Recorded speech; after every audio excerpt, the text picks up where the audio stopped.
Hello दोस्तों, आज हम भारतीय अर्थव्यवस्था के बारे में अध्ययन करने जा रहे हैं। भारतीय अर्थव्यवस्था के बारे में अध्ययन करेंगे। सबसे पहले बात करते हैं इकोनॉमी, जिसे डेफिनेशन के पेज पर देखें।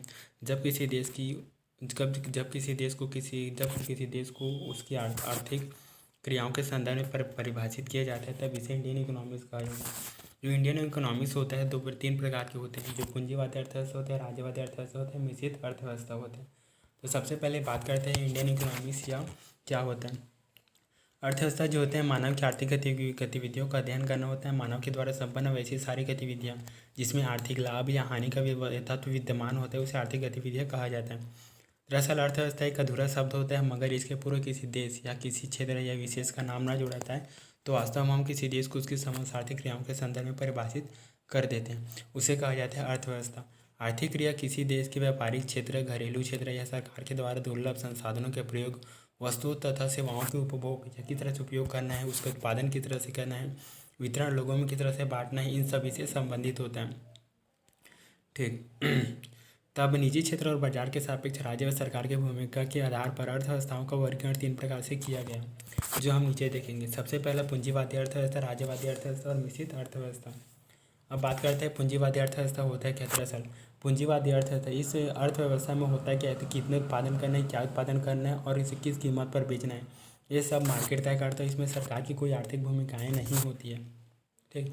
और दूसरा जो होता है राज्यवादी अर्थव्यवस्था होता है कि इस अर्थव्यवस्था की जो उत्पत्ति की होती है पूंजीवादी अर्थव्यवस्था की लोकप्रियता के विरोध स्वरूप होता है, और इसमें उत्पादन, आपूर्ति और कीमत पर उसका फैसला गवर्नमेंट के द्वारा लिया जाता है। ऐसी अर्थव्यवस्थाओं को केंद्रीकृत नियोजित अर्थव्यवस्था कहा जाता है, जो कि गैर बाजारी अर्थव्यवस्था होती है। दरअसल राज्य अर्थव्यवस्था की दो अलग अलग शैलियाँ नज़र आती है। स्पेशली हम देखे जा सकते हैं कि सोवियत संघ की अर्थव्यवस्था जो होती है समाजवादी अर्थव्यवस्था थी, जबकि 1985 के पहले जो अर्थव्यवस्था होती थी साम्यवादी अर्थव्यवस्था कहा जाता था। समाजवादी अर्थव्यवस्था में उत्पादन के साधनों पर सामूहिक नियंत्रण की बात शामिल थी और अर्थव्यवस्था को चलाने में सरकार की बड़ी एक भूमिका हुआ करती थी। वही साम्यवादी अर्थव्यवस्था में सभी संपत्तियों पर गवर्नमेंट का नियंत्रण होता था और श्रम संसाधन भी गवर्नमेंट के अधीन ही होता था। बात जब मिश्रित अर्थव्यवस्था की होती है तो होता क्या है, इसमें कुछ लक्षण जो गवर्नमेंट की राज्य अर्थव्यवस्था के मौजूद होते हैं और कुछ लक्षण पूंजीवादी अर्थव्यवस्था के होते हैं।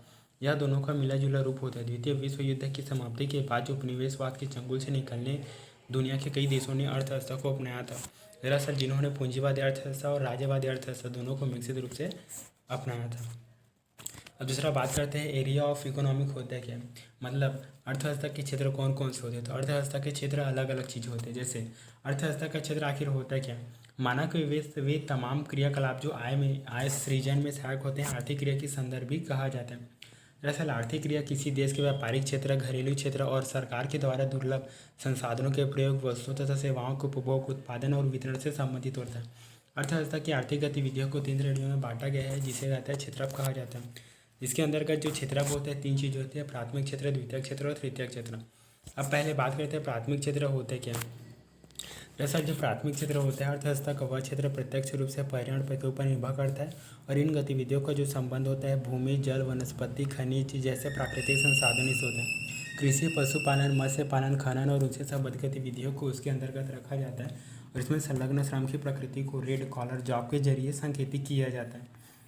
जो दूसरा जो होता है द्वितीयक क्षेत्र होता है। द्वितीयक क्षेत्र होता है क्या, द्वितीयक क्षेत्र का वह क्षेत्र होता है जो प्राथमिक क्षेत्र के उत्पादों को अपने गतिविधियों में कच्चे माल की तरह उपयोग करते हैं, इसे द्वितीयक क्षेत्र कहा देते हैं। और जैसे कि लोग इस्पात उपयोग हो गया, वस्त्र उद्योग हो गया, वाहन हो गया, इलेक्ट्रॉनिक्स हो गया आदि वास्तव में इस क्षेत्र में जो विनिर्माण कार्य करता है, इस कारण ही इसे संवैधानिक औद्योगिक क्षेत्र भी कहा जाता है। इसमें लगे कुशल श्रमिक जो होते हैं व्हाइट कॉलर जॉब के अंतर्गत दिया जाता है, जबकि उत्पादन की प्रक्रिया में प्रत्यक्ष रूप से संलग्न श्रमिकों को डब्ल्यू कॉलर जॉब के अंतर्गत ही रखा जाता है। मतलब तीनों में समझ आ गया, प्राथमिक क्षेत्र क्या होता है, द्वितीयक क्षेत्र क्या होता है, तृतीयक क्षेत्र क्या होता है। अब देखेंगे कि आर्थिक समृद्धि या इकोनॉमिक जो डेवलपमेंट हो किस तरह से हो। दरअसल इंडिया की जो फाइनेंशियल कंडीशन थे वो वीक हुआ करती थी, और इस चीज़ को डेवलप करने के लिए उन्होंने डेवलप किया था। तो इसके लिए सबसे पहले बात करते हैं इकोनॉमिक डेवलपमेंट की माप किस तरह से किया था।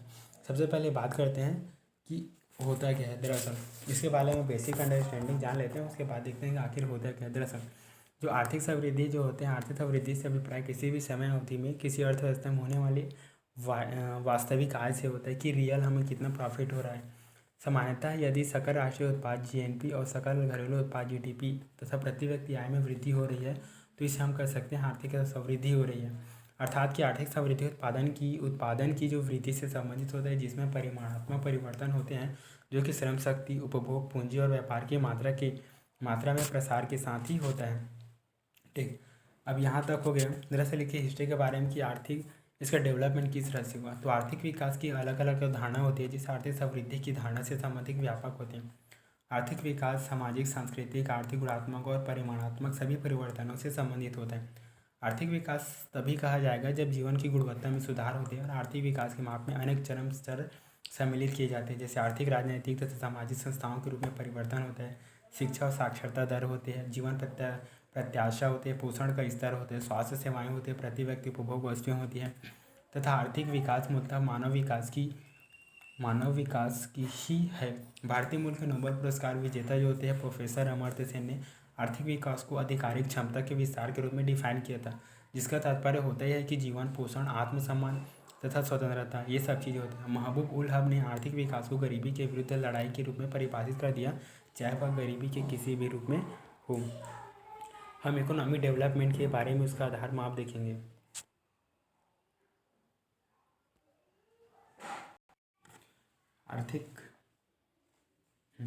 आर्थिक विकास की माप क्या होती है। तो सबसे पहले देखेंगे आर्थिक विकास की माप के अंतर्गत सबसे पहला आधारभूत आवश्यकता प्रत्यागमन, जिसे विश्व बैंक कहा जाता है, जीवन की भौतिक गुणवत्ता निर्देशांक प्रत्यागमन होता है, जिसे मैरिज डेविस मौसिक में वरहेंस काउंसिल ने कहा था।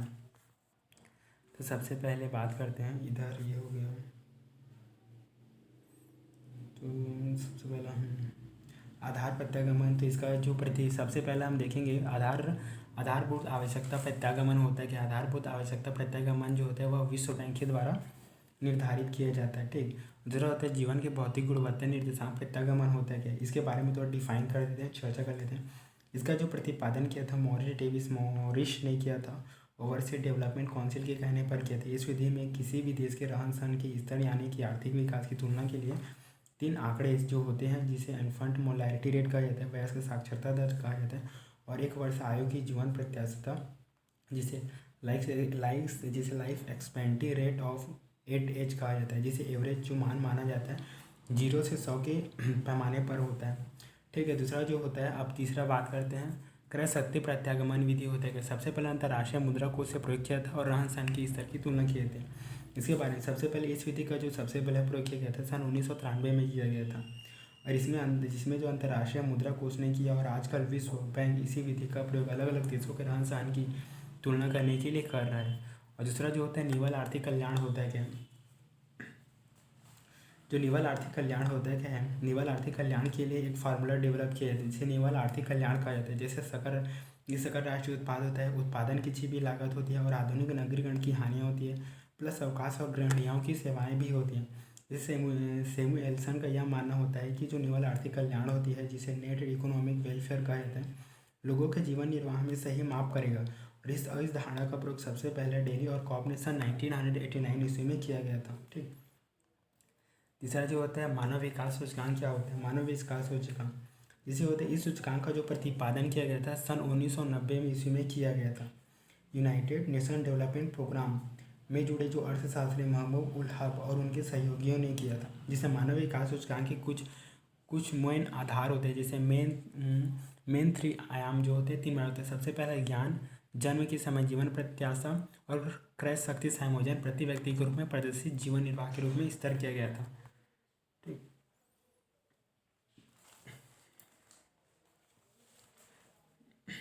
अब बात करते हैं नेशनल इनकम होता है क्या। नेशनल इनकम भारत की राष्ट्रीय आय और इसके प्रति व्यक्ति आय की अगर गणना पहली बार प्रथम प्रयास दादा भाई नौरोजी ने किया था, सन 1867 में किया था। नौरोजी के आकलन के अनुसार से वर्ष सन 1868 में प्रति व्यक्ति आय जो था 20 रुपये हुआ करती थी, और सिर्फ वर्ष सन 1911 ईस्वी में प्रति व्यक्ति आय 50 रुपये बता दिया गया था। और स्वतंत्रता प्राप्ति से पूर्व इस दिशा में प्रथम आधिकारिक प्रयास वाणिज्य मंत्रालय या आर्थिक सलाहकार कार्यालय के द्वारा किया गया था। वर्ष सन 1949 में भारत सरकार के द्वारा नियुक्त जो राष्ट्रीय आय समिति का अध्यक्ष PC महालनोबिस ने किया था, और डॉक्टर R गढ़वाल तथा V राव इस समिति के सदस्य भी हुआ करते थे। राष्ट्रीय आय की जो लागत होती है the total product and total service, सही, ये बिल्कुल सही। इसी तरह से जो होता है फैक्टर कास्ट कौन कौन से होते हैं, तो फैक्टर कास्ट के अंतर्गत जो साधन लागत होते हैं स्पेशली इसके बारे में डिफाइन करते हैं। दरअसल यह जो मूलधन निवेश की कई लागत होती है जिसे उत्पादन की प्रक्रिया के दौरान लगता है। जैसे पूंजी की लागत होते हैं, ऋणों पर ब्याज हो गया, कच्चा माल हो गया, श्रम हो गया, किराया हो गया, बिजली आदि। जिससे अर्थात किसी भी वस्तु या सेवा के उपभोग में या प्रयुक्त उत्पादक कारकों के संपूर्ण मूल्य को साधन लागत कहा जाता है। इन वस्तुओं और सेवाओं के उत्पादन के दौरान इन कारकों के जो लागत का आकलन करने के बाद इसके बाद उस वस्तु या सेवा का मूल्यांकन निर्धारित किया जाता है और उसी के बेस पर किया जाता है। दूसरा जो होता है मार्केट प्राइस क्या होता है, इसके बारे में मैंने डिफाइन नहीं लिखा है बट कुछ लिखा है। जैसे दरअसल बाजार लागत होता है क्या है,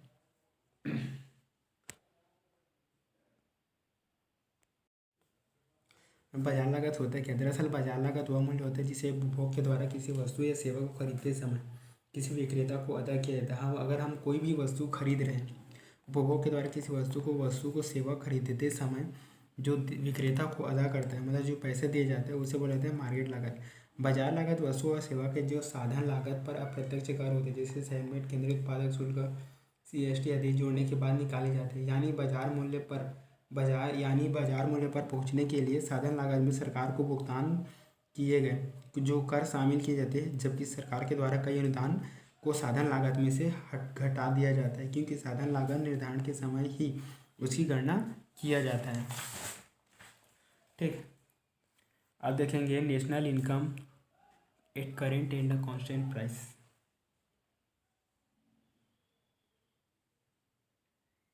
मतलब चालू और स्थिर कीमतों पर राशियाँ क्या क्या होती हैं, तो इसके लिए मुख्यतः 3 चीज़ें होती हैं। सबसे पहले बात करते हैं चालू कीमत पर राशि। यहाँ से चालू कीमत पर राशियाँ हो गया जिसका प्रचलित मार्केट प्राइस और मौद्रिक प्राइस होना चाहिए। और दूसरा जो है स्थिर कीमतों पर राशियाँ जिसके अंतर्गत हम 2 चीज़ देखेंगे। सबसे पहला वन लेखा दिवस पर और किसी देश के आर्थिक विकास का सही सूचकांक स्थिर कीमत पर और नेशनल इनकम पर। तो सबसे पहले बात करते हैं चालू कीमतों पर राशियाँ होता क्या। चालू कीमतों पर राशियाँ, जब राशियाँ को प्रचलित बाजार मूल्य पर मापा जाता है तो उसे चालू कीमतों पर राशियाँ कहा जाता है। तो सबसे पहले बात करते हैं चालू कीमतों पर राशियाँ होते क्या है। जब राशि आय को प्रचलित बाजार मूल्यों पर माप दिया जाता है और उसे चालू कीमतों पर राशि आय कहा जाता है। दरअसल चालू कीमतों पर जो राष्ट्रीय आय होती है उसे आय को मौद्रिक आय भी कहा जाता है। मतलब यहाँ पर 2 नाम होंगे, सबसे पहले चालू कीमत पर राशि आय और दूसरा जिसे प्रचलित मार्केट प्राइस जिसे मौद्रिक प्राइस भी कहा जाता है। क्लियर। दूसरा जो होता है स्थिर कीमतों पर राशि आय होगा, तो इसमें स्थिर कीमतों पर राशि आय से अभिप्राय एक लेखा वर्ष के दौरान एक राष्ट्र के सामान्य नागरिकों के द्वारा उत्पादित समस्त अंतिम वस्तुओं और सेवा के उस मौद्रिक मूल्य से जिसे किसी आधार वर्ष के मूल्यों पर मापा जाता है उसे वास्तविक राष्ट्रीय आय कहते हैं। किसी देश के आर्थिक विकास का सही सूचक स्थिर कीमत पर राष्ट्रीय आय होता है। ठीक। इसके अलावा बहुत सारी चीज़ें हैं जो किसी भी देश के राष्ट्रीय आय में निम्न को शामिल किया जा सकता है, जैसे मध्यवर्ती वस्तुओं के मूल्य को, पुरानी वस्तुओं के मूल्य को, घरेलू सेवाओं और कार्यों को और वैश्विक परिस्थितियों जैसे अंश पत्र हो गया, ऋण पत्र हो गया आदि के क्रय विक्रय को, हस्तांतरण भुगतान को, किसी विदेशों से प्राप्त उपहार को, इन सभी को डिफाइन किया जा सकता है। इसके अंतर्गत हम देखेंगे 2 और चीज़ देखेंगे। सबसे पहले उत्पादन पद्धति और आय पद्धति।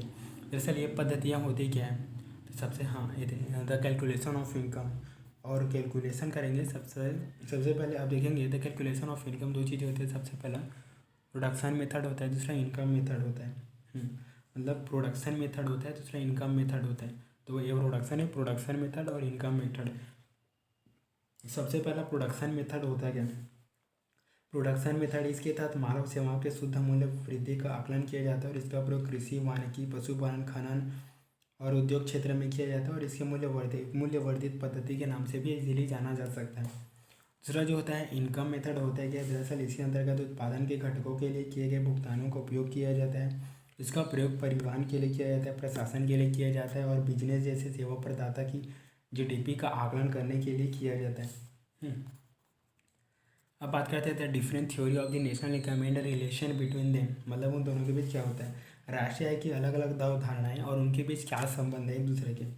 इसके लिए 2 प्रकार की अवधारणाएं यूज़ किए जाते हैं। सबसे पहला डोमेस्टिक जो होता है, डोमेस्टिक प्रोडक्ट की यूज़ किया जाता है और दूसरा जो होता है नेशनल प्रोडक्ट होता है।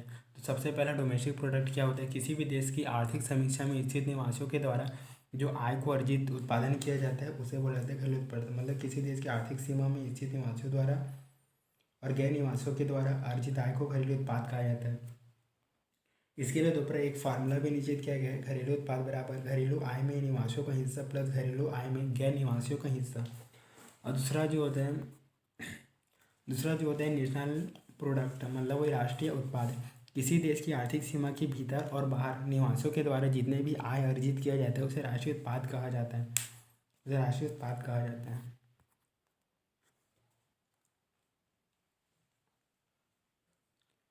ये हो चुका है।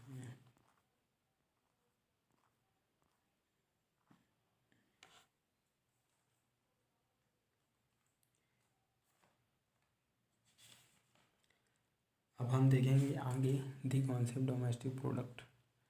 अच्छा, घरेलू उत्पाद होता क्या है और घरेलू उत्पाद क्या है?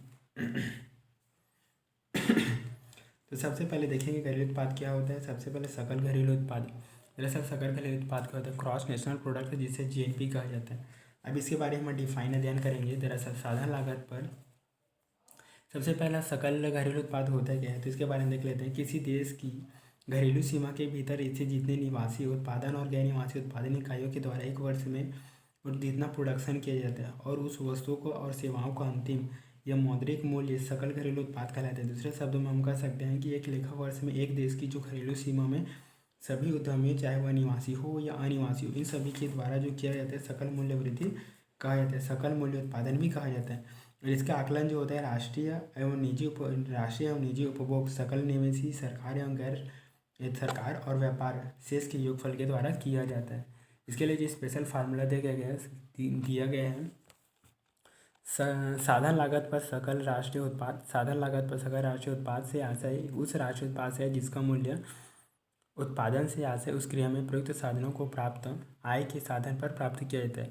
साधन लागत के अंतर्गत हम कर्मचारियों या पारिश्रमिक, ब्याज, निगम, लाभांश आदि को सम्मिलित कर देते हैं। उसके बाद कहते हैं बाजार मूल्य पर सकल राष्ट्रीय उत्पाद क्या होता है? किसी वर्ष के दौरान निवासी उत्पादक इकाइयों के द्वारा आर्थिक सीमा के अंदर और बाहर सभी अंतिम वस्तुओं और सेवाओं का बाजार मूल्य पर सकल राष्ट्रीय उत्पाद कहा जाता है, जिसे जीडीपी जीएनपी माइनस परोक्ष प्लस अनुदान होता है। जीएनपी के उपयोग कौन कौन से होते हैं? तो जीएनपी के लिए बहुत सारे उपयोग किए जाते हैं। सबसे पहला जो फॉर बैंक तैयार करने के लिए इसका जो उपयोग किए थे बहुत सारे, जैसे सबसे पहला जो बैंक तैयार करने के लिए सकल राष्ट्रीय आय के आधार पर राष्ट्रीय मुद्रा कोष दुनिया के देश की रैंकिंग तय करता है और इसी के बेस पर ही देशों को उनकी क्रय शक्ति, क्षमता या तुल्यता के आधार पर रैंक तैयार करते थे। दूसरा जो होता है राष्ट्रीय आय को आंकने के लिए जीडीपी हो गया, जीएनपी हो गया, इस दोनों की एक दूसरे से तुलना करने के लिए, क्योंकि यह अर्थव्यवस्था की परिमाणात्मक तस्वीर के साथ साथ गुणात्मक तस्वीर भी पेश कर देता है। और तीसरा जो होता है किसी भी अर्थव्यवस्था को दुनिया की दूसरी अर्थव्यवस्था के साथ यदि रिश्ते में कोई रोशनी डालनी होती है या दूसरे देशों से लिए गए कर्ज और दूसरे देशों को हटा दे कर्ज से पता चल जाता है। जैसे होते हैं इससे यह भी पता चल जाता है कि यह बताता है कि बाहरी दुनिया किसी देश के खास उत्पाद पर कितना निर्भर है और वह उत्पाद दुनिया के देशों पर कितना निर्भर करता है। दूसरा होता है निवल धारणाएं। अब जो बात करते हैं निवल धारणाओं जो होते हैं नेट कॉन्सेप्ट होता है। जब हम सकल मूल्य में से चाहे वह बाजार मूल्य पर व्यक्त हो या साधन लागत पर व्यक्त हो, इस ह्रास को घटा देते हैं, तब जाके हमें निवल अवधारणा प्राप्त होती है और इस प्रकार हमें निम्नांकित निवल धारणा प्राप्त होती है। जब हम सकल मूल्य में से ह्रास को घटा देते हैं तब यह निवल धारणा प्राप्त होती है। इसके लिए जो फार्मूला दिया गया वो वहाँ पर शो किया गया स्क्रीन पर। अब देखते हैं दूसरा शुद्ध घरेलू उत्पाद होता है क्या है? यह नेट डोमेस्टिक प्रोडक्ट होता है क्या? यह जो किसी भी अर्थव्यवस्था का वह जीडीपी है जिसमें से एक वर्ष के दौरान होने वाले मूल्य कटौती या ह्रास को घटा करके प्राप्त किया जाता है। इसमें मूल्य कटौती की दर सरकार के द्वारा निर्धारित करती है। इसे एनडीपी जीडीपी माइनस ह्रास। अतः किसी भी वर्ष में किसी भी अर्थव्यवस्था में एनडीपी हमेशा उस वर्ष की जीडीपी से कम होगा ही होगा। ठीक। अच्छे बात है एनएनपी के विभिन्न उपयोग कौन कौन से होते हैं? दरअसल एनएनपी होता क्या? इसके लिए 3 प्रकार के उपयोग दिए गए हैं। सबसे पहले यह किसी भी अर्थव्यवस्था की राशि आय नेशनल इनकम है। यह किसी भी देश की आय को आकलित करने का सबसे अच्छा तरीका होता है। जब एनएनपी को देश की कुल आबादी से भाग दे देते हैं तो उससे उस देश की प्रति व्यक्ति आय का पता चलता है और यह प्रति व्यक्ति आय का सालाना आय ही होता है। जिससे होता है taxes, subsidies and national income. NNP इसी के बारे में आई थिंक उसका उपयोग हो चुका है। ये तो हो गया। सबसे पहले नेशनल इनकम होता है और किसी भी देश के आय की आकलित करने का सबसे अच्छा तरीका होता है जब एनएनपी को देश की कुल आबादी से भाग देते हैं तो उनसे उस देश के प्रति सूचकांक प्राप्त होता है। कर, छूट और नेशनल इनकम, इन दोनों में 4 रिलेशन होता है। और अप्रत्यक्ष जो होते हैं, अप्रत्यक्ष कर और अनुदान होते हैं, को एक साथ रख देने पर भारत की राष्ट्रीय आय को आकलित करने का एक सूत्र होता है। साधारण लागत पर जो होता है यह नेशनल इनकम होता है, जिसे एनएनपी अप्रत्यक्ष प्लस कर अनुदान कहा जाता है।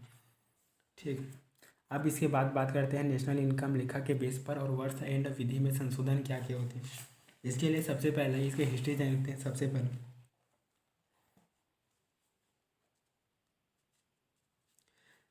पहले 30 जनवरी सन 2015 को जारी जो विज्ञापित के अनुसार जो किया गया था, सीएसओ ने राष्ट्रीय लेखाओं के आधार पर वर्ष सन 2004 से 5 से संबोधित करके सन 2011 और 12 कर दिया था।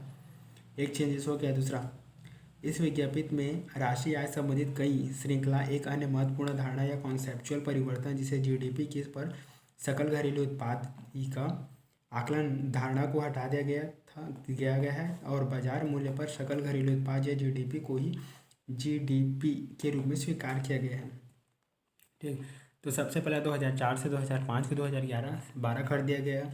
जो 30 जनवरी सन 2012 को जो जारी किया गया था उस चीज़ को चेंज कर दिया गया था और 2004 से संशोधित करके 2011-12 कर दिया था। उसके बाद जब जीवीए साधन लागत पर जो हो गया उसमें हो गया जीवीए मतलब ग्रॉस वैल्यू एडिड, ये सब कहा जाता है। सकल मूल्य वर्धन के अनुमान के लिए जो साधन लागत के बजाय मूल्य कीमत को प्रयोग में लाया जाएगा। मूल्य दर भी हो गया, ये साधन लागत दर ना। साधन लागत पर जीवीए किसी कर को सम्मिलित नहीं करता तथा किसी अनुदान को नहीं छोड़ता है। बाजार मूल्य पर जो जीडीपी उत्पाद और उत्पादन करों को सम्मिलित करता है तथा उत्पाद और उत्पादन अनुदान को सम्मिलित नहीं करता है।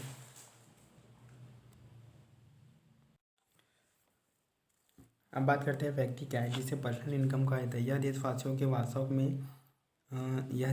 को वास्तव में प्राप्त होने वाली आय होती है जिसे निम्न सूत्र से ज्ञात किया जाता है। मतलब इसके लिए एक सेपरेट सूत्र या फार्मूला दिया गया है। अगर इंडिया में रहने वाले लोग अपने हार्डवर्क के थ्रू या काम के थ्रू जितना इनकम करते हैं उसे बोला जाता है पर्सनल इनकम। इसका एग्जांपल्स होता है जैसे आप कहीं बाहर काम करने के लिए जा रहे हैं, काम करने के बाद आते हैं और जब मंथली सैलरी आती है तब इसे एक पर्सनल इनकम के रूप में डिफाइन किया जा सकता है। इसीलिए आप समझ सकते हैं। तो व्यक्ति की आय जो होता है राष्ट्रीय आय और निगमों का अवितरित लाभांश होता है।